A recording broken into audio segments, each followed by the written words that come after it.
સુરત એક સન્માન. પોલીસ પરિવારના તેજસ્વી તારલાઓનું પણ સુરત પોલીસ કમિશનર અનુપમસિંહ ગેહલોત દ્વારા તેજસ્વી તારલાઓનું સન્માન કરાયું. 90% થી 95% મેળવનાર વિદ્યાર્થીઓને આર્થિક સહાય આપવામાં આવી. ગુજરાત પોલીસ સ્વનિધિ ભંડોળમાંથી આર્થિક સહાય આપવામાં આવી. તેજસ્વી તારલાઓનો ઉત્સાહ વધારવામાં આવ્યો. પોલીસ પરિવારના તેજસ્વી તારલાઓના ભવિષ્ય માટે પ્લાનિંગ કરવામાં આવી. તેજસ્વી વિદ્યાર્થીઓને સન્માન થતાં પોલીસ પરિવાર ગદગદિત થયા. 185 તેજસ્વી તારલાઓને સન્માનિત કરાયા. 15,000 થી લઈને 18,000 સુધીની આર્થિક સહાય અભ્યાસ માટે આપવામાં આવી. વહાલી દીકરીઓને 18,000નો ચેક આપવામાં આવ્યો. સરકાર સુરક્ષાની સાથે સામાજિક જવાબદારી પણ નિભાવી. રિપોર્ટર નૈતિક રેશમવાળા, સુરતથી.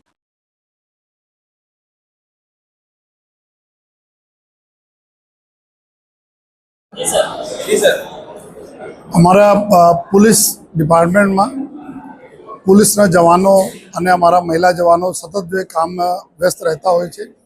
અમારા જો બાળકો છે પોલીસ પરિવારના આ ખૂબ સરસ જો એના એજ્યુકેશનના ફિલ્ડમાં બી દેખાવ કરે છે. એને ધ્યાનમાં રાખી જોઈએ અત્યારે માનનીય ડી સાહેબ તરફથી જો અમારો સેન્ટ્રલ પોલીસ વેલફેર ફંડ છે આમાં ઘણા બધા જો અમારા બાળકોના પ્રોત્સાહિત કરવા માટે એના મોટિવેટ કરવા માટે અને એના બિરદાવવા માટે સ્કોલરશીપના આમાં જો રકમ હતી એના વધારો કરવામાં આવેલા છે. અને 6ઠ્ઠી ધોરણથી લઈને 12મી ધોરણ તકના વિદ્યાર્થીઓ જેટલા ટકા આ લોકોના માર્ક્સ મેળવે છે પરીક્ષાઓમાં એના ધ્યાનમાં રાખીને કુલ 2,500 રૂપિયાથી લઈને 15,000 રૂપિયા તકના સ્કોલરશીપ એના વાર્ષિક સ્કોલરશીપ આપવામાં આવી રહ્યા છે. ત્યારે વિશેષતા આપણા જો અમારી દીકરીઓ છે દીકરીઓના દીકરાઓ કરતાં 25% વધુ સ્કોલરશીપ આપવામાં આવે છે.